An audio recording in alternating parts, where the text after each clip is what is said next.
Mapagpalang gabi po sa bawat isa sa atin. Muli po, welcome sa ating quiet time. Para po sa ating pagbubulay-bulay, basahin po natin 1:21 verse 12. Hali kayo at mag-agahan kayo, sabi ni Jesus. Isa man sa mga alagad ay hindi nangahas magtanong sa kanya kung sino siya, sapagkat alam nila na siya ang Panginoon. Siguro napaka-privilege na kung sa panahon natin ngayon ay aanyayahan tayo ng Panginoon na kumain. Diba? Ano ba ang mga expressions kayo ng mga tao? Tara, kape tayo. Diba? So, itong senaryo na ito ay nagpakita ang ating Panginoong Jesus sa mga alagad pagkatapos ng kanyang resurrection.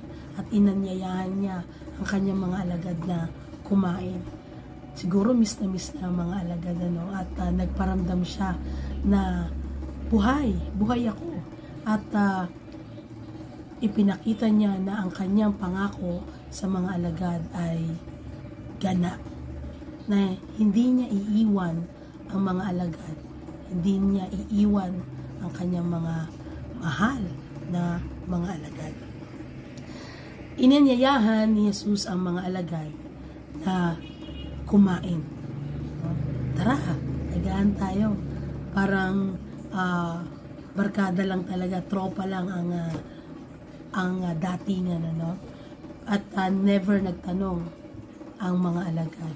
Maaring sa ganitong pagkakataon ay ganun nila nakilala ang ating Panginoong Jesus. So, ang senaryo ding ito ay nagpakita na si Jesus ay bumalik, nagparamdam, nagpadama ng fellowship, ng pag-ibig sa mga alagad, at higit sa lahat, siya ay nag-serve. Muli siyang naglingkod na sa kabila ng kanyang kamatayan at muling pagkabuhay, siya ay nagparamdam, nagpadama, at nagpakita sa mga alagad upang maglingkod.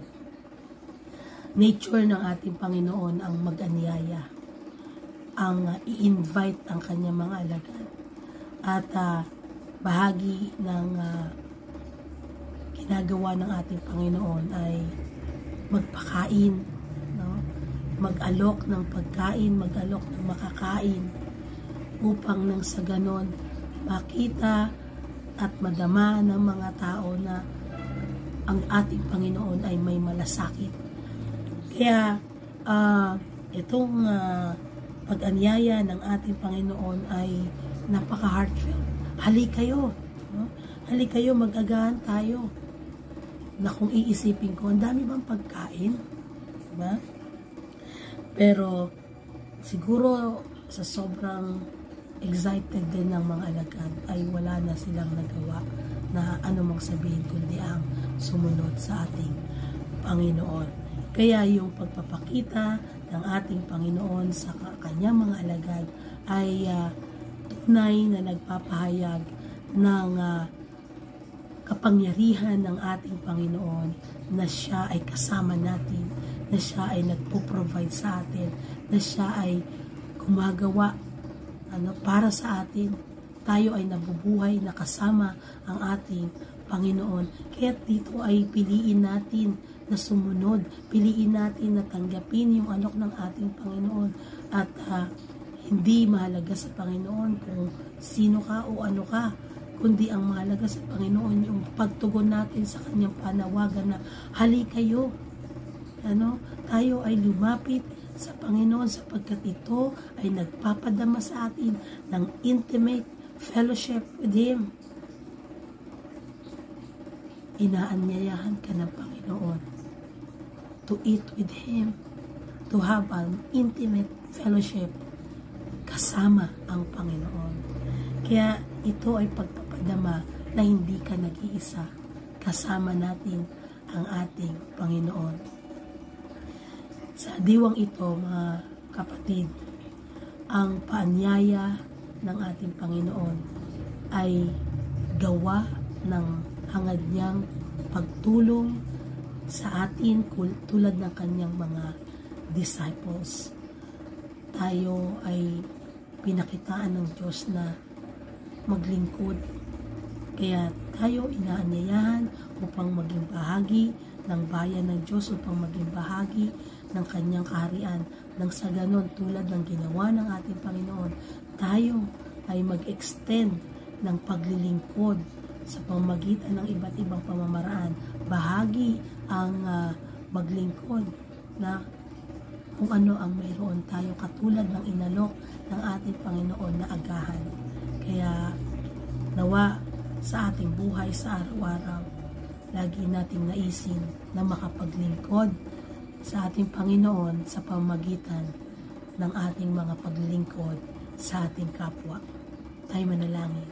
O Diyos na makapangyarihan sa lahat, nagpapasalamat po kami sapagkat Ikaw ang Diyos na dapat namin paglingkuran, subalit Ikaw ang Diyos na nagpakita sa amin na Ikaw ang Diyos na naglingkod sa amin.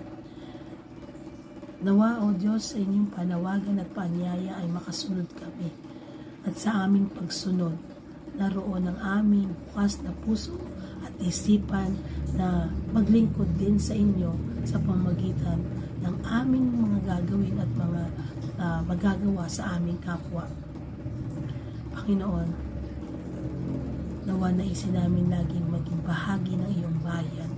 Lagi namin naisin na maging bahagi ng inyong kaharian. Tulungan niyo po kami at patibayin niyo po ang aming pananampalataya. Gayon din, O Diyos, sa lahat ng walang makain, lalo ngayon, Panginoon, Ikaw po ang mag-provide sa kanilang mga hapag. Kayo po ang mag-provide ng kanilang pangailangan sa mga nangangailangan po, O Diyos, ng kagalingan. O Diyos, mahabag po kayo sa kanila. Pagalingin niyo po sila ng mga nasa ospital, na naka-confine, at may iba't ibang sakit. O Diyos, tulungan sila, pagalingin niyo po sila, palakasin niyo po sila, ibangon sila, Panginoon, at manumbalik ang kanilang kalakasan.